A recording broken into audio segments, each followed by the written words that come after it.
إن الحمد لله نحمده ونستعينه ونستغفره ونعوذ بالله من شرور أنفسنا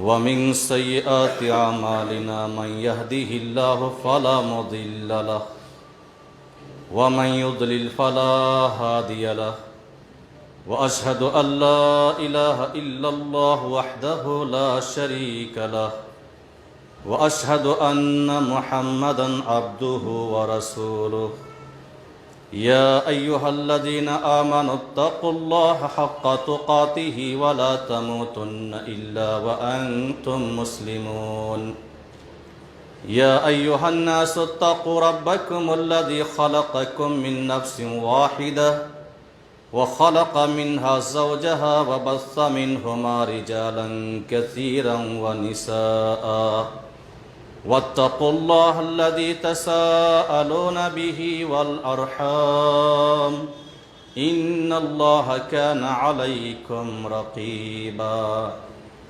يا أيها الذين آمنوا اتقوا الله وقولوا قولا سديدا يصلح لكم أعمالكم ويغفر لكم ذنوبكم ومن يطع الله ورسوله فقد فاز فوزا عظيما أما بعد فإن خير الحديث كتاب الله وخير الهدي هدي محمد صلى الله عليه وسلم وشر الأمور محدثاتها وكل محدثة بدعة وكل بدعة ضلالة وكل ضلالة في النار أعوذ بالله من الشيطان الرجيم بسم الله الرحمن الرحيم قاف والقرآن المجيد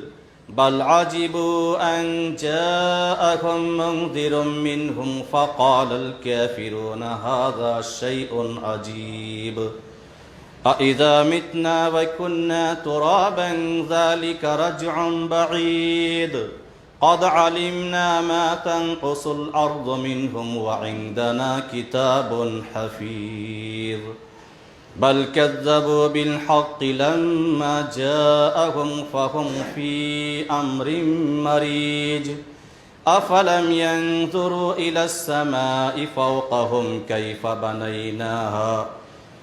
بنيناها وزيناها وما لها من فروج وقال الله تبارك وتعالى في القرآن الكريم بسم الله الرحمن الرحيم أجعلتم سقاية الحاج وعمارة المسجد الحرام كمن آمن بالله واليوم الآخر وجاهد في سبيل الله لا يستوون عند الله والله لا يهدي القوم الظالمين وقال سبحانه وتعالى في موضع آخر اليوم أكملت لكم دينكم وأتممت عليكم نعمتي ورضيت لكم الإسلام دينا رب اشرح لي صدري ويسر لي أمري واحلل عقدة من لساني يفقه قولي اللهم صل على محمد وعلى آل محمد كما صليت على إبراهيم وعلى آل إبراهيم إنك حميد مجيد اللهم بارك على محمد وعلى آل محمد كما باركت على إبراهيم وعلى آل إبراهيم إنك حميد مجيد ہر قسم کی تعریفات حمد و ثنا بڑائی بزرگی عظمت و کبریائی بیان کرنے لائق و زیبا ہے اس خالق کائنات و مالک ارض و سما کے لیے جس نے ہم سب کو اس دنیا کے اندر پیدا فرمایا اور پیدا فرما کر ہمیں یوں ہی بھٹکتا ہوا چھوڑ نہیں دیا بلکہ ہماری رہبری کے لیے رہنمائی کے لیے رشد و ہدایت کے لیے اس دنیا کے اندر بہت سارے انبیاء اور رسولوں کے سلسلے کو جاری فرمایا ان میں سب سے آخری نبی سب سے آخری رسول سب سے آخری پیغمبر جناب محمد الرسول اللہ صلی اللہ علیہ وآلہ وسلم ہیں جنہیں بھیج کر اللہ تبارک و تعالی نے امت اسلامیہ پر بڑا احسان کیا ہے احسان عظیم فرمایا ہے حضرات آج میں جس موضوع پر گفتگو کرنے کی جسارت کر رہا ہوں وہ ہے ہر اچھا عمل اچھا نہیں ہوتا یہ ایک اصول ہے ایک ضابطہ ہے صحیح اور غلط کے درمیان امتیاز کرنے کا اچھا اور برا کو جاننے کا خیر اور شر کو پہچاننے کا اور کون سا عمل صحیح ہے، اچھا ہے، کون سا عمل برا ہے، خراب ہے، اس کو جاننے کا۔ ہم اور آپ جانتے ہیں اور آئے دن مشاہدہ بھی کرتے ہیں اور اپنے کانوں سے بھی سنتے رہتے ہیں، بہت سارے لوگ کہتے ہیں کہ یہ عمل اگر کر لیتا ہے تو کیا حرج ہے، یہ عبادت اگر کر لیتا ہے تو کیا حرج ہے، یہ نیک عمل ہی تو ہے، اچھا کام ہی تو ہے، نیکی والا عمل ہی تو ہے، اجر و ثواب والا عمل ہی تو ہے، اگر کر لیا تو کیا حرج، کرنے دیجیے، بہتر کام تو ہے نا، کوئی برا کام تو نہیں ہے۔ اسی کو ہمیں اور آپ کو پہچاننا، اسی لیے میں نے یہ ٹاپک منتخب کیا، یہ موضوع منتخب کیا کہ ہر اچھا عمل اچھا نہیں ہوتا۔ ہم مسلمانوں کے اندر تمیز ہونا چاہیے، ہم مسلمانوں کے اندر صلاحیت ہونی چاہیے، قابلیت ہونی چاہیے، لیاقت ہونی چاہیے اس بات کی کہ ہم کسی بھی خیر اور شر کو پہچان سکیں، کسی بھی صحیح اور غلط کو پہچان سکیں، کسی بھی خراب اور اچھی چیز کو پہچان سکیں، ان کے درمیان تمیز کر سکیں، امتیاز کر سکیں، اس کی صلاحیت ہم مسلمانوں کے اندر ہونی چاہیے، ورنہ کہیں نہ کہیں ہم ڈوب ہی جائیں گے، ہمارا قدم لڑکھڑا ہی جائے گا، پھسل ہی جائے گا، اور ہم بجائے ثواب اور اجر کے گناہ کے اندر پڑ جائیں گے۔ اس لیے یہ ٹاپک منتخب کیا گیا۔ خطبہ مسنونہ کے بعد میں نے سورہ توبہ سورہ نمبر 9 آیت نمبر 19 کی تلاوت کی ہے۔ اللہ تبارک و تعالیٰ نے اس آیت کریمہ کے اندر فرمایا اجعلتم سقایۃ الحاج وعمارۃ المسجد الحرام کمن آمن باللہ والیوم الآخر وجاہد فی سبیل اللہ، کیا تم لوگوں نے حاجیوں کو پانی پلا دینا اور مسجد حرام کی خدمت کرنے کو ان لوگوں کے برابر سمجھ لیا ہے جنہوں نے ایمان لایا اللہ پر اور یوم آخرت کے اوپر، وجاہد فی سبیل اللہ، اور جنہوں نے اللہ کی راہ میں جہاد کیا؟ لا یستوون عند اللہ، اللہ تبارک و تعالیٰ کے نزدیک یہ برابر نہیں۔ حاجیوں کو پانی پلا دینا، مسجد حرام کی خدمت بجا لانا اور اللہ کے اوپر ایمان لانا، یوم آخرت کے اوپر ایمان لانا، اللہ کی راہ میں جہاد کرنا، یہ برابر نہیں اللہ کے نزدیک۔ واللہ لا یہدی القوم الظالمین، اور اللہ تبارک و تعالی ظالم لوگوں کو ہدایت سے نہیں نوازتا، راہ نہیں دکھاتا۔ دراصل یہ آیت کریمہ اس وقت تک کے لوگوں کے لیے نازل ہوئی ہے اور ہوئی تھی جب ابھی نبی کریم صلی اللہ علیہ وسلم کی بعثت نہیں ہوئی تھی۔ ظہور اسلام سے پہلے، نبی کریم صلی اللہ علیہ وسلم کی بعثت سے پہلے کچھ لوگوں کا خیال یہ تھا جو اس وقت خانہ کعبہ کے متولی تھے، خانہ کعبہ کا دیکھ ریکھ کرنے والے تھے، منتظم تھے، منصرم تھے، انتظام کرنے والے تھے، انصرام کرنے والے تھے، حجاج کرام کو پانی پلایا کرتے تھے اور خانہ کعبہ کی خدمت انجام دیا کرتے تھے، جو ذمہ دار تھے، یہ لوگ اپنے آپ کو بہت ہی بڑے مکرم اور معزز سمجھتے تھے، اور یہ حاجیوں کو پانی پلا دینا اور مسجد حرام کی خدمت کرنا، اس عمل کو وہ لوگ بہت بڑا اعزاز سمجھا کرتے تھے، اور جن کے نصیبے میں خانہ کعبہ کی خدمت کرنا آتا، یہ اپنے آپ کو قوم و ملت میں سب سے خوش نصیب سمجھا کرتے تھے۔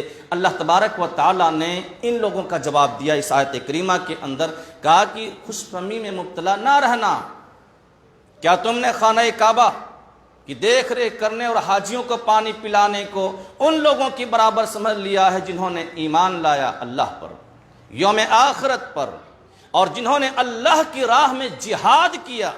کہا تمہارے پاس گرچہ اتنا بڑا اعزاز موجود ہے، حاجیوں کو پانی پلانا، خانہ کعبہ کا دیکھ ریکھ کرنا، مسجد حرام کی خدمت کرنا، گرچہ تمہارے پاس اتنا بڑا اعزاز ہے لیکن اللہ پر ایمان لانا، یوم آخرت پر ایمان لانا اور اللہ کی راہ میں جہاد کرنا اس سے کہیں زیادہ اہم ہے۔ اس لیے خوشیاں مت مناؤ، مسرت کی گیت مت گاؤ، پہلے ایمان لاؤ، پھر یہ کام کرو، پھر تمہارا یہ عمل اللہ تبارک و تعالیٰ کے یہاں کارگر ثابت ہو سکتا ہے۔ تو یہ لوگ خوشیاں منایا کرتے تھے، اپنے آپ کو محترم، مکرم، معزز ہستی سمجھا کرتے تھے۔ اللہ تبارک و تعالیٰ نے جواب دیا۔ اسے کیا پتا چلا کہ جس کام کو لوگ اچھا سمجھیں، اگر اس کام کا ثبوت کتاب و سنت کے اندر موجود نہ ہو، وہ کام کتنا ہی مستحسن، کتنا ہی پیارا، کتنا ہی محبوب اور کتنا ہی پسندیدہ کیوں نہ ہو، وہ کام، وہ عمل اچھا نہیں۔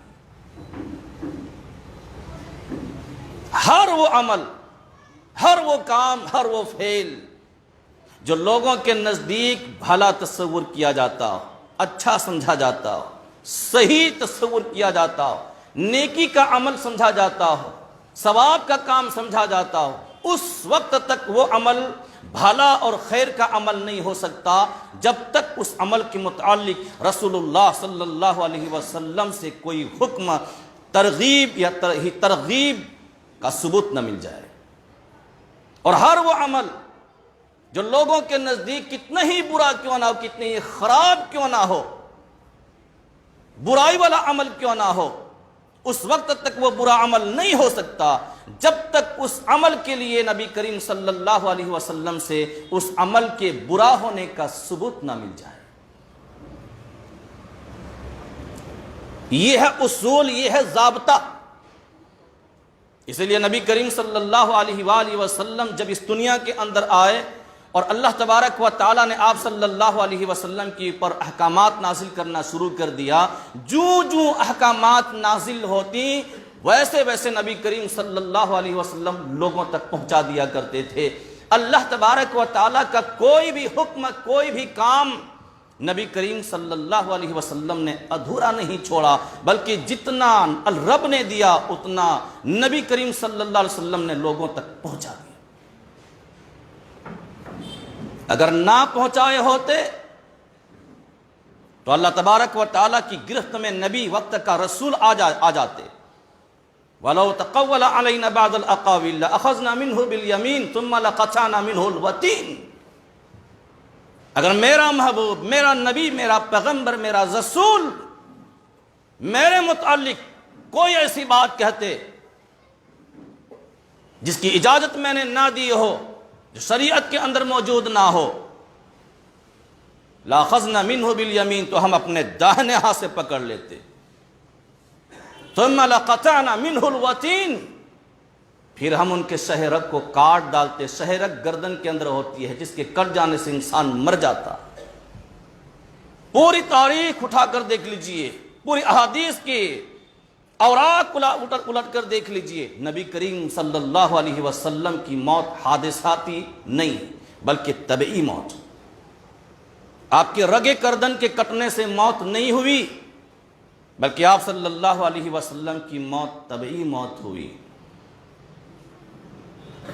اسے کیا پتا چلا؟ اللہ تبارک و تعالیٰ نے جو کچھ بھی نبی کریم صلی اللہ علیہ وسلم کو دیا، جتنا دیا، جس قدر دیا، وہ سب کے سب اتنا اور اس قدر نبی کریم صلی اللہ علیہ وسلم نے لوگوں تک پہنچا دیا، کچھ بھی کم نہیں کیا، بلا کمی و کاست رسول اللہ صلی اللہ علیہ وسلم نے پہنچا دیا۔ آپ صلی اللہ علیہ وسلم فرماتے ہیں، ما ترکت شیئا یقربکم الی اللہ ویبعدکم عن النار الا وامرتکم بہ۔ اللہ تبارک و تعالیٰ نے جو کچھ بھی حکم دیا، ہر وہ بات جو اللہ سے قریب کر دینے والی ہو اور جہنم سے دور کر دینے والی ہو، میں نے تمہیں اس کا حکم دے دیا ہے۔ وَمَا تَرَكْتُ شَيْئًا يُقَرِّبُ عَنِ إِلَى النَّارِ وَيُبْعِدُ عَنِ اللَّهِ إِلَّا وَنَهَيْتُكُمْ عَنْهُ، اور ہر وہ بات جو تمہیں اللہ سے دور کر دے اور جہنم سے قریب کر دے، میں نے اس سے تمہیں روک دیا ہے، منع کر دیا ہے۔ حجت النبی کتاب ہے علامہ البانی رحمۃ اللہ علیہ کی، اس کے اندر یہ روایت موجود ہے۔ ایک اور حدیث کے اندر آتا ما بقی شیئا یقرب من الجنہ ویبعد من النار الا وقد بین لکم، جو چیز آدمی کو جنت کے قریب کر دے اور جہنم سے دور کر دے وہ تمہارے لیے بیان کر دی گئی ہے، واضح کر دی گئی ہے۔ تو نبی کریم صلی اللہ علیہ وسلم کی نبی کریم صلی اللہ علیہ وسلم نے کوئی بھی خفا نبی کریم صلی اللہ علیہ وسلم نے نہیں چھوڑا، کوئی بھی دقیقہ نبی کریم صلی اللہ علیہ وسلم نے نہیں چھوڑا، ہر کام من و ان جتنا اللہ کی طرف سے ملا پہنچا دیا۔ تو آج ہم اور آپ اگر جاننا چاہیں کہ کون سا عمل اچھا ہے، کون سا عمل برا ہے، کون کام صحیح ہے، کون کام غلط ہے، تو بآسانی ہم جان سکتے ہیں قرآن کریم کے ذریعے اور احادیث نبویہ الصحیحہ کے ذریعے۔ ورنہ لوگوں نے اتنے اور ایسے ایسے حدیثیں، ایسی روایتیں گڑھ کے پیش کر دیے ہیں، ایسے ایسے عبادات اس دین کے اندر شامل کر دیے ہیں کہ ایک آدمی جس کے پاس علم نہیں ہے، جانکاری نہیں ہے، شدھ بدھ نہیں ہے، علم و ادراک نہیں ہے، وہ آدمی حیرت میں پڑ جاتا ہے، تعجب میں پڑ جاتا ہے اور سصدر رہ جاتا ہے کہ آخر صحیح کیا ہے، غلط کیا ہے، اس کی پہچان کیسے ہوگی۔ لیکن اللہ تبارک و تعالیٰ نے ہر دور میں ایسے ایسے جیالوں کو پیدا کیا ہے جنہوں نے دودھ کا دودھ اور پانی کا پانی کر کے رکھ دیا، ہر غلط کو غلط اور ہر صحیح کو صحیح بالکل چھانٹ کر رکھ دیا۔ ایسے ایسے جیالوں کو اللہ تبارک و تعالیٰ نے ہر دور میں پیدا کیا۔ آج اگر کوئی آدمی جاننا چاہے کہ صحیح کیا ہے، غلط کیا ہے، تو بڑی ہی آسانی کے ساتھ وہ جان سکتا ہے، یہ قرآن کریم کے ذریعے اور صحیح احادیث کے ذریعے۔ جو صحیح احادیث کے اندر ہیں وہ صحیح ہے، اور ان کے علاوہ موضوع روایات، ضعیف روایات اور پھر ان گنت لا تعداد بدعات و خرافات، یہ سب کی سب غلط۔ ہر وہ عبادت جس کا ثبوت کتاب و سنت کے اندر موجود نہیں، ہر وہ عمل جس کا ثبوت کتاب و سنت کے اندر موجود نہیں، ہر وہ کام جس کا ثبوت کتاب و سنت کے اندر موجود نہیں، وہ عبادت نہیں، وہ عمل نہیں، وہ صحیح کام نہیں۔ اسی لیے صحابی رسول حذیفہ رضی اللہ تعالی عنہ کہا کرتے تھے کل عبادت لن يتعبدها اصحاب رسول اللہ صلی اللہ علیہ وسلم لا تعبدوها فلا تعبدوها الى قولی وخذوا بطریق من كان قبلكم، جواہر الفقہ جلد اول اور الاعتصام للشاطبی جلد دوم کے اندر یہ روایت موجود ہے، ان کا یہ قول موجود ہے۔ کیا کہتے تھے؟ کل عبادت لن يتعبدها اصحاب رسول اللہ، ہر وہ عبادت جو رسول اللہ صلی اللہ علیہ وسلم کے ساتھیوں کے یہاں موجود نہیں تھی، جس عبادت کو صحابہ کرام انجام نہیں دیا کرتے تھے، فلا تعبدوها، تم لوگ بھی اسے عبادت نہ سمجھو، وہ عبادت نہیں ہو سکتی۔ اور فرماتے ہیں خذوا بطریق من کان قبلکم، تم لوگ وہ طریقہ اختیار کرو جو تم سے پہلے لوگوں نے اختیار کیا تھا، سلف صالحین نے اختیار کیا تھا، صحابہ کرام نے اختیار کیا تھا، وہ طریقہ تم اختیار کرو۔ اسے کیا پتا چلا کہ کوئی بھی عمل کتنا ہی مستحسن، پیارا اور کتنا ہی محبوب پسندیدہ کیوں نہ ہو، اگر ان ادوار میں موجود نہیں، کتاب اللہ کے اندر موجود نہیں، سنت رسول اللہ کے اندر موجود نہیں، نبی کریم صلی اللہ علیہ وسلم کے دور میں موجود نہیں، صحابہ کرام کی زندگی میں موجود نہیں، تو وہ عمل اچھا نہیں ہو سکتا۔ تو ہم اور آپ کیسے کہہ دیتے ہیں کہ چلو بھائی چھوڑو، یہ تو اچھا ہی ہے نا، کوئی خراب کام تو نہیں ہے، یہ تو عبادت ہی ہے نا۔ اگر کوئی 20 رکعت پڑھ رہا ہے، اگر کوئی 40 رکعت پڑھ رہا ہے، اگر کوئی رجب کے مہینے میں رات میں قیام اللیل کر رہا ہے، کوئی شعبان کے مہینے میں 15ویں تاریخ کی رات کو شب بیداری کر رہا ہے، عبادت ہی تو کر رہا ہے، کوئی برا کام تو نہیں کر رہا ہے نا، کرنے۔ ہم کہیں گے کیسے کریں گے اور کیسے کرنے دیں، اور کیسے کہہ سکتے ہیں کہ کرنے دو، یہ عبادت ہی تو ہے۔ عبادت ہم کیسے بول سکتے ہیں جبکہ اس کا تعلق کتاب و سنت سے نہیں، اس کا ثبوت نہ قرآن سے ملتا ہے، نہ حدیث رسول سے ملتا ہے، نہ صحابہ کرام کی زندگیوں میں اس کا ثبوت ملتا ہے، کیسے ہم کہیں گے کرنے دو؟ تو ہر اچھا عمل اچھا نہیں ہوتا، یہ ذہن میں رکھیے اور پرکھنے کی کوشش کیجئے کہ اچھا کون سا ہے، برا کون سا ہے۔ عبداللہ بن مسعود رضی اللہ تعالی عنہما کو تو جانتے ہیں، صحابی رسول ہیں اور بہت بڑے فقیہ، بہت بڑے محدث کہہ لیجیے، بہت بڑے صحابی۔ انہوں نے مسجد کے اندر دیکھا ایک گروہ کو، ایک جماعت کو جو زور زور سے لا الہ الا اللہ کہہ رہا تھا، زور زور سے نبی کریم صلی اللہ علیہ وسلم کے اوپر درود پڑھ رہا تھا۔ انہوں نے کیا کیا پتا ہے؟ انہ اخرج جماعۃ من المسجد یحللون ویصلون علی النبی جہرا وقال ما اراکم الا مبتدعین۔ المنہاج الواضح کتاب کا نام ہے، صفحہ نمبر 127۔ انہوں نے کیا کیا؟ اس جماعت کو مسجد سے نکال دیا۔ انہ اخرج من جماعت من المسجد، مسجد سے اس جماعت کو، اس گروہ کے نکال دیا جو زور زور سے لا الہ الا اللہ کا ورد کیا کرتا تھا، زور زور سے نبی کریم صلی اللہ علیہ وسلم کے اوپر درود بھیجا کرتا تھا۔ اس گروہ کو انہوں نے نکال دیا اور کہا ما اراکم الا مبتدعین، میں تمہیں بدعتی سمجھتا ہوں، تو نکل جائے یہاں سے۔ کام کیا تھا، کوئی برا کام تھا؟ لا الہ الا اللہ ہی تو پڑھ رہے تھے نا، نبی کریم صلی اللہ علیہ وسلم کے اوپر درود ہی تو بھیج رہے تھے، کوئی برا کام کر رہا تھا؟ سنجیدگی کے ساتھ سوچئے، غور کیجئے۔ جس گروہ کو نکالا گیا اس گروہ کا قصور کیا تھا؟ اچھا ہی کام کر رہا تھا نا، لا الہ الا اللہ پڑھ رہا تھا، نبی کریم صلی اللہ علیہ وسلم کے اوپر درود بھیج رہا تھا زور زور سے، برا نہیں تھا۔ پھر صحابی رسول عبداللہ بن مسعود رضی اللہ تعالی عنہما نے کیوں نکالا، کیوں مسجد سے نکالا دے دیا، کہا کہ نکل جاؤ اس مسجد سے؟ اس لیے گرچہ وہ لا الہ الا اللہ پڑھ رہا تھا، نبی پر درود پڑھ رہا تھا، یہ صحیح تھا، لیکن طریقہ صحیح نہیں تھا۔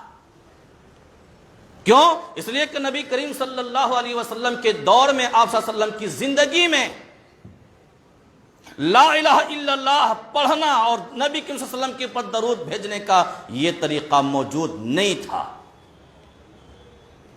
کہ مسجد میں چند لوگ اکٹھا ہو جائیں اور زور زور سے چلا چلا کر لا الہ الا اللہ پڑھتے رہیں، نبی کے اوپر درود بھیجتے رہیں۔ نکال دیا انہوں نے اس گروہ کو، اس جماعت کو، ان لوگوں کو مسجد سے۔ تو ہر اچھا عمل اچھا نہیں ہوتا۔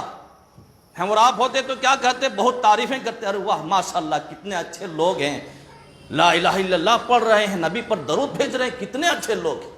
لیکن صحابہ کرام سنت رسول کے مخالف کوئی عمل کرتا ہوا دیکھتے تو ان کا پارا گرم ہو جایا کرتا تھا، کہتے تھے یہ سب کے سب بدعتی ہیں، نکالو یہاں سے۔ میرے بھائی اور دوستو بزرگوں، اس سلسلے میں مثالیں بہت ساری ہیں۔ ایک مرتبہ ابو موسیٰ الاشعری رضی اللہ تعالی عنہ حضرت عبداللہ بن مسعود رضی اللہ تعالی عنہ کے پاس پہنچے، ان کے گھر پہنچ گئے۔ وقت کون سا تھا؟ غالباً فجر کا وقت تھا۔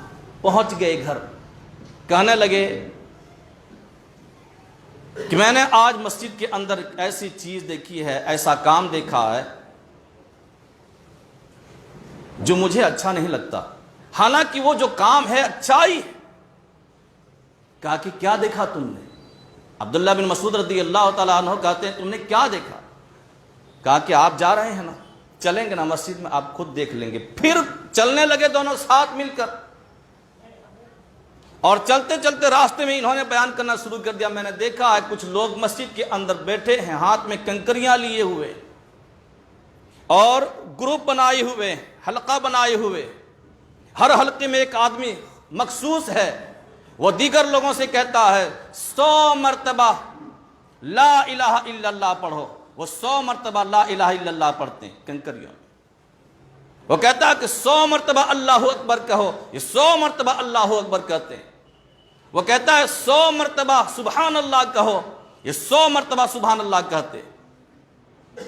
عبداللہ بن مسعود رضی اللہ تعالیٰ عنہما نے کہا پھر تم نے کیا کہا؟ تم نے کچھ کہا کہ نہیں؟ کہا کہ میں نے کچھ نہیں کہا، میں تو آپ کا منتظر تھا، انتظار تھا آپ کا، میں انتظار کر رہا تھا، میں نے کچھ نہیں کہا۔ انہوں نے کہا تم نے کیوں نہیں کہا ان لوگوں سے کہ لوگوں تم اپنے گناہ کو شمار کرو، تمہاری نیکیاں ضائع نہیں ہوں گی، میں اس کی ضمانت دیتا۔ تم نے کیوں نہیں کہا؟ کہا کہ میں آپ کا منتظر تھا، انتظار کر رہا تھا۔ عبداللہ بن مسعود رضی اللہ تعالیٰ عنہ پہنچے، دیکھا کہ بالکل بات صحیح ہے، پہنچ گئے ان لوگوں کے پاس، کھڑے ہو کر کہنے لگے لوگوں تم کیا کر رہے ہو؟ یہ لوگ کہنے لگے عبداللہ ہم کنکریوں میں لا الہ الا اللہ اللہ اکبر سبحان اللہ کا ورد کر رہے ہیں، شمار کر رہے ہیں۔ کہا کہ لوگوں تم اپنے گناہ کو شمار کرو، میں تمہارے نیکیوں کی ضمانت دیتا ہوں، تمہاری نیکیاں ضائع نہیں ہوں گی۔ لوگوں نے کیا کہا؟ عبداللہ ہم تو ٹھیک ہی کر رہے ہیں، کوئی غلط کام تھوڑی کر رہے ہیں۔ کہنے لگے وَيْحَكُمْ يَا أُمَّةَ مُحَمَّدْ مَا أَسْرَعَ هَلَكَتْكُمْ هَؤُلَاءِ صَحَابَةُ النَّبِيِّكُمْ مُتَوَافِرُونَ هَذِهِ ثِيَابُهُ لَمْ تُبْلُ وَعَانِيَتُهُ لَمْ تُكْسَرْ وَالَّذِي نَفْسِي بِيَدِهِ لَعَلَىٰ إِنَّكُمْ لَعَلَىٰ مِلَّةٍ هِيَ أَهْدَىٰ مِن مِلَّةِ محمد صلی اللہ علیہ وسلم أَوْ مُفْتَتِحُ بَابَ الضَّلَالَةِ، کہ بربادی ہو تمہارے اوپر، پھٹکار ہو تمہارے اوپر، تم اتنے جلدی ہلاکت و بربادی کے تہانے پہنچ گئے، گمراہی کے راستے پر پہنچ گئے، اتنے جلدی پہنچ گئے جبکہ نبی کریم صلی اللہ علیہ وسلم کا لباس اب تک پھٹا بھی نہیں، پرانا بھی نہیں ہوا۔ آپ صلی اللہ علیہ وسلم جس برتن میں کھایا کرتے تھے وہ برتن ابھی تک ٹوٹے نہیں، اور تم لوگ ہلاکت اور گمراہی کے تہانے تک پہنچ گئے، گڑھے تک پہنچ گئے۔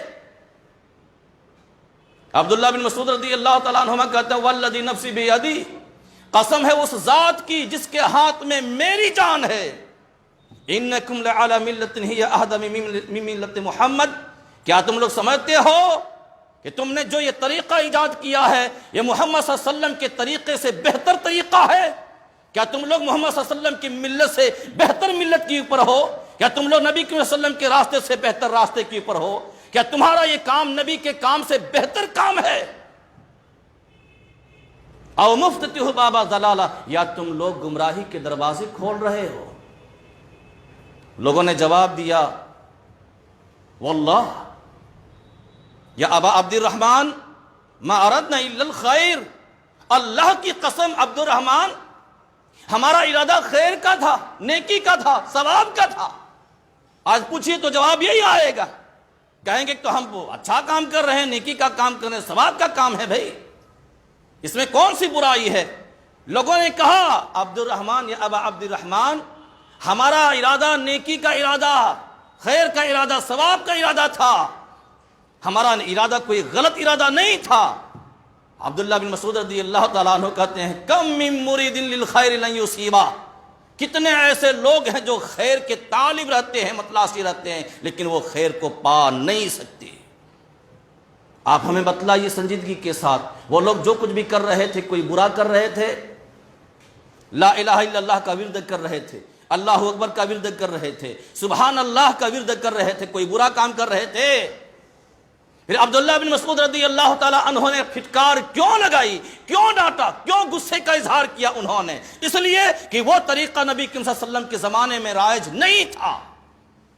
اس طریقے سے یہ کنکریوں میں یہ شمار کرنا، آج تسبیحات کے دانوں میں شمار کرتے ہیں، اندازہ لگا لیجئے صحابی رسول غصے میں آ گئے، پھٹکار کی بات کہی، ویحکم، بربادی ہو، تباہی ہو تمہارے لیے۔ کام تو اچھا تھا نا، اسی لیے میں نے کہا ہر اچھا عمل اچھا نہیں ہوتا۔ عمل کتنا ہی اچھا کیوں، دیکھنے میں اچھا ہو، سندر ہو، سانپ کو دیکھیں کتنے اچھے اچھے سانپ رہتے ہیں، رنگ برنگ کے سانپ رہتے ہیں، ایسے ایسے اتنے خوبصورت خوبصورت سانپ، اللہ اکبر، دیکھیں تو جی للچنے طرف پکڑ کر دیکھیں، لیکن پکڑ لو تو ہمیشہ ہمیشہ کے لیے کھٹیا اٹھ جائے گی، ہمیشہ ہمیشہ کے لیے اس دنیا سے چلے جائیں گے، جا بسیں گے اس دنیا سے، شہر خاموشاں پہنچ جائیں گے، پہنچا دیے جائیں گے۔ خوبصورت چیز، ہر خوبصورت چیز خوبصورت نہیں ہوتی، ہر اچھی چیز اچھی نہیں ہوتی، اس لیے کھرا اور کھوٹا کے درمیان تمیز کرنا بہت ضروری ہے۔ یہ معرفت حاصل کرنی ہے، یہ علم حاصل کرنا ہمیں، تاکہ ان کے درمیان تمیز پیدا ہو جائے، فرق کرنا ہمیں آ جائے۔ وہ کام وہ لوگ اچھا کر رہے تھے لیکن طریقہ صحیح نہیں تھا، اسی لیے حضرت عبداللہ بن مسعود رضی اللہ تعالی عنہما نے ڈانٹ پلائی، پھٹکار دی، ناراضگی کا اظہار فرمایا اور قسم کھا کر کہا تمہارا یہ طریقہ نبی کریم صلی اللہ علیہ وسلم کے طریقے سے بہتر نہیں ہے، یہ تو گمراہی کا دروازہ تم کھول رہے ہو، مفتتح باب ضلالہ، گمراہی کا دروازہ کھول رہے ہو۔ ہر اچھا عمل اچھا نہیں ہوتا۔ میرے بھائی اور دوستو بزرگوں، مثالیں بہت ہیں اس سلسلے میں، بہت ساری مثالیں ہیں، اللہ اکبر۔ صحیح بخاری کتاب النکاح اٹھا کر دیکھ لیجئے، پہلی حدیث، راوی حضرت انس بن مالک رضی اللہ تعالی عنہ ہیں، کہتے ہیں جاء ثلاثۃ رہط الى بیوت ازواج النبی صلی اللہ علیہ وسلم یسألون عن عبادت النبی صلی اللہ علیہ وسلم، 3 آدمی آئے نبی کریم صلی اللہ علیہ وسلم کے ازواج کے گھروں میں، معلوم کرنے کے لیے آپ صلی اللہ علیہ وسلم کی عبادت کا حال، آپ صلی اللہ علیہ وسلم کی عبادت کیسی۔ فلما اخبروا كأنهم تقالوها، جب بتلا دی گئی، خبر دے دی گئی کہ نبی کریم صلی اللہ علیہ وسلم کے اعمال یہ ہیں، عبادات یہ ہیں، تو گویا کہ انہوں نے کم سمجھا۔ وہ 3 آدمی کون لوگ تھے پتہ؟ تینوں کا نام اتفاق سے عین سے شروع ہوتا، علی بن ابی طالب رضی اللہ تعالیٰ عنہ، عبداللہ بن عمر بن العاص رضی اللہ تعالیٰ عنہ، اور عثمان بن مظعون رضی اللہ تعالیٰ عنہ، بڑے اچھے صحابی، تینوں کا نام عین سے شروع ہوتا۔ یہ تینوں آئے جائزہ لینے کے لیے، بتلا دی گئی تو گویا کہ انہوں نے کم سمجھا، اور کیا کہا پتہ ہے؟ فقال آئین نحن من النبی صلی اللہ علیہ وسلم قد غفر له ما تقدم من ذنبه وما تأخر، کہاں نبی کریم صلی اللہ علیہ وسلم اور کہاں ہم؟ ارے آپ صلی اللہ علیہ وسلم کے تو سارے کے سارے گناہ اگلے اور پچھلے معاف کر دیے گئے ہیں، ہم ان کا مقابلہ کیسے کر سکتے ہیں؟ پھر ایک نے کیا کہا؟ وقال احدهم اما انا فانی اصلی اللیل ابدا، وقال آخر انا اصوم ولا افطر، وقال آخر وانا اعتزل النساء فلا اتزوج ابدا۔ ایک آدمی نے کہا میں برابر نماز پڑھتا ہی رہوں گا، رات بھر نماز پڑھتا رہوں گا، سوؤں گا نہیں۔ دوسرے نے کہا میں دن بھر روزہ رکھا کروں گا، کبھی افطار نہیں کروں گا، کھانا پینا بند، کبھی نہیں کھاؤں گا، کبھی نہیں پیوں گا، روزہ ہی روزہ رکھتا رہوں گا۔ تیسرے نے کہا کہ میں بیوی کے قریب نہیں جاؤں گا، شادی بیاہ کچھ نہیں کروں گا، بس اللہ اللہ اللہ اللہ کرتا رہوں گا، اللہ کی عبادات میں مشغول رہوں گا۔ فجاء رسول اللہ صلی اللہ علیہ وسلم الیہم، نبی کریم صلی اللہ علیہ وسلم کو خبر ہوئی، آپ صلی اللہ علیہ وسلم ان کے پاس گئے، کہنے لگے قلتم انتم الذین قلتم کذا و کذا، تم ہی لوگ ہو جنہوں نے یہ اور یہ کہا ہے، تم ہی لوگ ہو جنہوں نے ایسا اور ایسا کہا ہے۔ اما واللہ انی لاخشاکم للہ واتقاکم لہ لیکنی اصوم وافطر واصلی وارقد واتزوج النساء فمن رغب عن سنتی فلیس منی، تم ہی لوگ جنہوں نے یہ اور یہ کہا ہے، سنو میں تم سے زیادہ اللہ تبارک و تعالیٰ سے ڈرنے والا ہوں، ڈرتا ہوں، تم سے زیادہ میں پرہیزگار ہوں، متقی ہوں، تقوی شعار ہوں، لیکن میرا حال یہ ہے کہ میں روزہ بھی رکھتا ہوں اور کھانا بھی کھاتا ہوں، افطار بھی کرتا ہوں، میرا حال یہ ہے کہ میں نمازیں بھی پڑھتا ہوں اور سویا بھی کرتا ہوں، میرا حال یہ ہے کہ میں عورتوں سے تعلق بھی رکھتا ہوں، نکاح بھی کرتا ہوں، فمن رغب عن سنتی فلیس منی، یہ میری سنت ہے، جو میری سنت سے اعراض کرے وہ مجھ میں سے نہیں۔ نبی کا فیصلہ ہے یہ۔ اب آپ ہمیں فیصلہ کر کے بتلائیے، ہر اچھا عمل اچھا ہو سکتا ہے، انہوں نے جس عمل کا ارادہ کیا تھا کیا غلط تھا؟ ساری رات نماز پڑھتا رہوں گا، کیا غلط کام ہے؟ روزہ رکھتا رہوں گا، افطار نہیں کروں گا، غلط ہے؟ بیویوں سے الگ تھلگ رہوں گا، شادی نکاح وغیرہ کچھ بھی نہیں کروں گا، اللہ کی عبادت کرتا رہوں گا، غلط کام ہے؟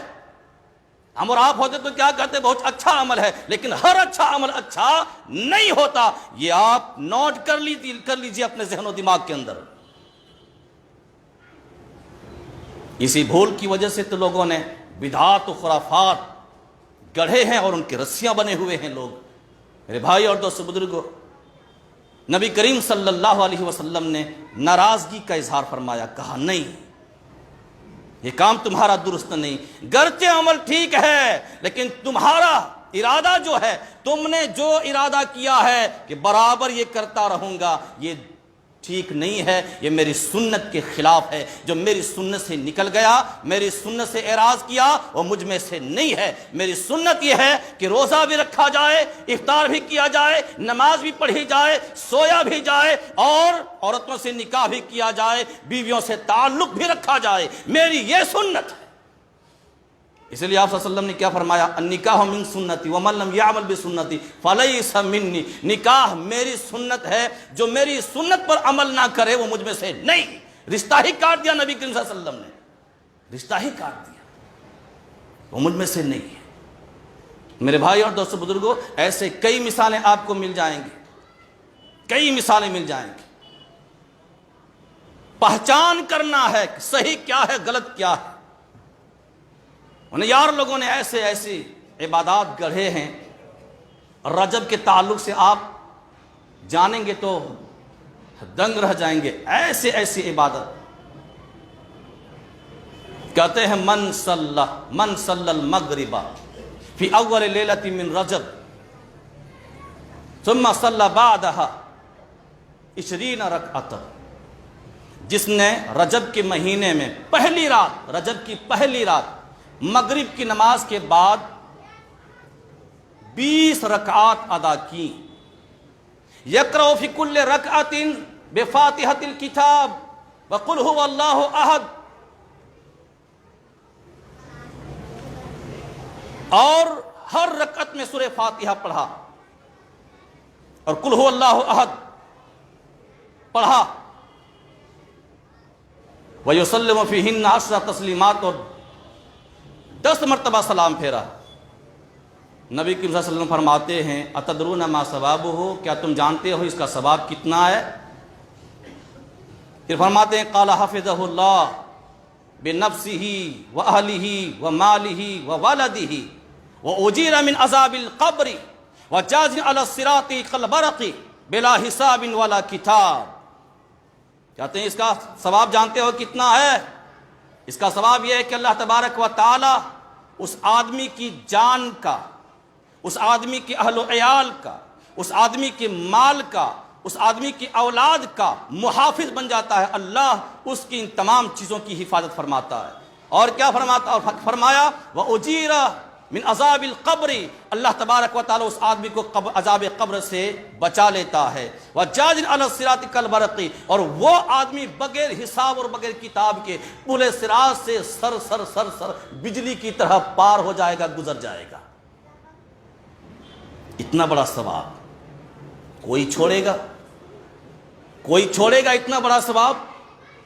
جب بھی رجب کا مہینہ آئے گا، پہلی رات آئے گی، نماز شروع ہو جائے گی، نماز شروع ہو جائے گی، کوئی چھوڑے گا؟ لیکن ہمیں جاننا یہ ہے کہ کیا یہ عبادت ہے؟ اس کا ثبوت قرآن سے ملتا ہے، حدیث رسول سے ملتا ہے۔ اس لیے علامہ ابن جوزی رحمۃ اللہ علیہ نے الموضوعات کے اندر اس حدیث کو اس روایت کو نقل فرمایا۔ حدیث نہیں بولنا چاہیے، موضوع روایت، من گڑھت روایت۔ الموضوعات کے اندر نقل فرمایا، کہا کہ اس کی صحت ہے ہی نہیں، اس کا کوئی ثبوت ہی نہیں ملتا۔ اور اسی پر بس نہیں، ایک سے بڑھ کر ایک ایسے کئی درجنوں سینکڑوں عبادات کے متعلق گڑھے ہیں روایات۔ تو کیا یہ صحیح ہے؟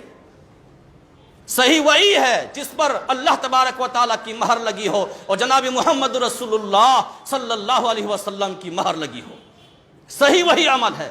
اسی لیے حضرت امام مالک رحمۃ اللہ علیہ جو امام دار الہجرہ ہیں، مسجد نبوی کے امام، اللہ اکبر، ایسا امام جن کے ساتھ لوگوں نے بڑا ظلم ڈھایا ہے، جن کی بڑا تشدد ڈھایا ہے وقت کے حکمراں اور وقت کے خلیفہ نے، بادشاہ نے۔ ابو جعفر عباس یہ جب مدینہ کا گورنر بنا، ذرا سنیے، مدینہ کا گورنر بنا، یہ بڑا شرابی آدمی تھا، زناکار آدمی تھا۔ جس خاتون کے اوپر نظر پڑتی بھا جاتی تو چاہے وہ کسی کے نکاح میں کیوں نہ ہو، زبردستی طلاق دلوا کر اس سے نکاح کر کے اس کے ساتھ تعلق قائم کرتا تھا۔ اور اس کے دربار میں جو ملے رہا کرتے تھے، مولوی، درباری مولوی، انہوں نے یہ پاٹ پڑھا دیا تھا کہ حکمراں اگر کسی کی عورت کو پسند کر لے تو جبراً طلاق دے کر اس سے نکاح کر سکتا۔ یہ پاٹ پڑھا دیا تھا۔ مدینہ والے لوگ بڑے اچھے تھے، سلیم الفطرت تھے، طبیعت تھے۔ اور اس وقت امام مالک رحمۃ اللہ علیہ مسجد نبوی کے امام اور وہاں کے مفتی تھے، وہاں کے لوگ ان کے فتویٰ کو مانتے تھے، کسی اور کے فتویٰ کو نہیں مانتے تھے۔ لوگوں نے بہرحال کوشش کیا، لیکن امام مالک رحمۃ اللہ علیہ نے دستخط نہیں کیا۔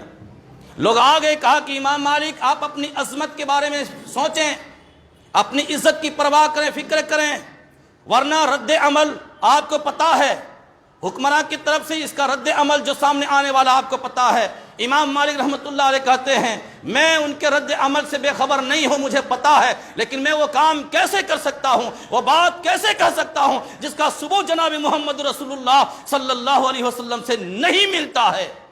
میں ہر قربانیاں پیش کرنے کے لیے تیار ہوں، جو بھی چاہے سزا دینا دے دے، لیکن میں وہ بات کبھی نہیں کر سکتا جو نبی کریم صلی اللہ علیہ وسلم سے ثابت نہیں۔ آخرکار نتیجہ کیا ہوا پتا ہے؟ امام مالک رحمۃ اللہ علیہ گرفتار کر لیے گئے۔ سب سے پہلے داڑھی مڑی گئی، سر کے بال مڑا گیا، چہرہ سیاہ کیا گیا، گدھے کے اوپر بٹھایا گیا، 4 جلاد متعین کیے گئے اور گلیوں میں، بازاروں میں، کوچوں میں پھرایا گیا۔ ہر چوراہے پر، ہر کوچے میں، ہر چوراہے پر اور ہر چوراہے پر کھڑے ہو کر جلداد انہیں مارا کرتے تھے، پیٹا کرتے تھے۔ اعلان کرنے والا پیچھے سے اعلان کرتا تھا، دیکھ لو یہ مسجد نبوی کے امام مالک ہیں، انہوں نے بادشاہ کی فرمائش پوری نہیں کی، دستخط نہیں کیا، اس کی وجہ سے ان کا یہ حال ہے، ان کے اوپر ضربیں پڑ رہی ہیں، ان کے داڑھی مڑے گئے ہیں، انہیں ذلیل اور رسوا کیا جا رہا ہے، یہ اس جرم کی وجہ سے ان کے ساتھ ایسا ہو رہا ہے، یاد رکھو، سن لو۔ امام مالک رحمۃ اللہ علیہ اس کے بعد اعلان کرتے ہیں، کہتے ہیں تمہارا اعلان ہو گیا، تمہارا اعلان ہو گیا۔ امام مالک رحمۃ اللہ علیہ اعلان کرتے ہیں، لوگوں سن لو، میں امام مسجد نبوی کا امام مالک ہوں، امام دار الہجرہ ہوں۔ من عرفنی فقد عرفنی ومن لم يعرفنی انا مالک بن انس واقول ان طلاق المکرہ لیس بجائز۔ میں امام مالک ہوں، میں کہتا ہوں کہ مکرہ جبریہ طلاق جائز نہیں ہے۔ میرا جرم اگر ہے تو یہ بس، اسی جرم کی پاداش میں آج میرے اوپر ضربیں پڑ رہی، مجھے مارے جا رہے، ذلیل اور رسوا کیے جا رہے۔ وہ امام مالک رحمۃ اللہ علیہ نے اپنے آپ کو ذلیل ہونا پسند کر لیا، لیکن نبی کریم صلی اللہ علیہ وسلم کی حدیث کو سر نگو ہونے نہیں دیا۔ وہ جیالے تھے میرے بھائی اور دوست بزرگوں، انہوں نے کیا کہا پتا ہے؟ اصول لے لیجئے، من ابتدع بدعۃ یراھا حسنہ فقد زعم ان محمد صلی اللہ علیہ وسلم خان الرسالہ۔ اقرأوا قول اللہ تبارک و تعالی اليوم اکملت لکم دینکم واتممت علیکم نعمتی ورضیت لکم الاسلام دینا ولا یصلح آخر هذه الامہ الا بما صلح بها اولها فما لم يكن يومئذ دینا لا يكون اليوم دینا۔ یہ ان کا قول ہے۔ امام شاطبی رحمۃ اللہ علیہ نے ابن ماجشون کے حوالے سے امام مالک رحمۃ اللہ علیہ کا یہ قول نقل فرمایا۔ کیا کہتے ہیں؟ من ابتدع فی الاسلام، جس نے اسلام کے اندر بدعت ایجاد کیا، یراھا حسنہ، اور اس بدعت کو حسنہ سمجھا، اچھی بدعت سمجھا، فقد زعم ان محمد صلی اللہ علیہ وسلم خان الرسالہ، اس نے محمد صلی اللہ علیہ وسلم کے اوپر خیانت رسالت میں خیانت کرنے کا الزام لگا دیا۔ اگر یقین آئے پڑھ لو قرآن کریم کی آیت، الیوم اکملت لکم دینکم واتممت علیکم نعمتی ورضیت لکم الاسلام دینا۔ پھر آگے چل کر فرماتے ہیں لا یصلح آخر ھذہ الامہ، آخری امت کے لوگ اسی چیز کے ذریعے درست ہو سکتے ہیں جس چیز سے پہلے کے لوگ درست ہوئے تھے۔ اور فرماتے ہیں فما لم یکن یومئذ دینا، جو اس وقت نبی کریم صلی اللہ علیہ وسلم کے زمانے میں، صحابہ کرام کے زمانے میں جو عمل جو کام دین میں سے نہیں تھا، آج بھی دین نہیں ہو سکتا۔ جس کے ذریعے سے اس وقت کے لوگ درست ہوئے تھے، ان کی اصلاح ہوئی تھی، اسی کے ذریعے سے اس وقت کے لوگوں کی بھی اصلاح ہو سکتی ہے۔ جو عمل اس وقت دین نہیں تھا، آج لاکھوں آدمی انجام دے، وہ عمل دین نہیں ہو سکتا۔ امام مالک رحمت اللہ علیہ نے سمجھا دیا، یہ ان کا قول ہے۔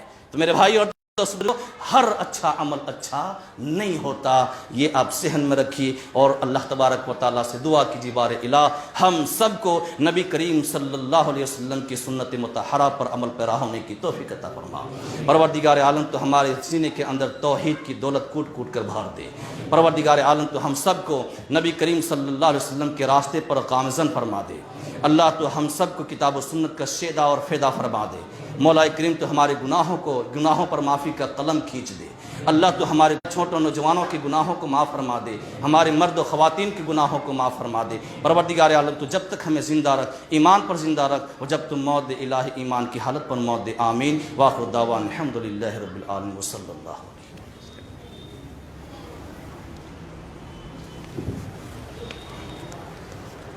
ان الحمد لله نحمده ونستعينه ونستغفره ونعوذ بالله من شرور انفسنا ومن سيئات اعمالنا، من يهده الله فلا مضل له ومن يضلل فلا هادي له، واشهد ان لا اله الا الله واشهد ان محمدا عبده ورسوله، اما بعد۔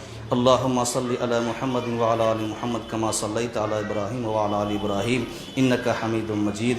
اللهم بارك على محمد وعلى ال محمد كما باركت على ابراهيم وعلى ال ابراهيم انك حميد مجيد۔ عباد الله رحمكم الله، ان الله يأمر بالعدل والإحسان وإيتاء ذي القربى وينهى عن الفحشاء والمنكر والبغي يعظكم لعلكم تذكرون، اذكروا الله واذكركم وادعوه يستجيب لكم والله يعلم ما تصنعون۔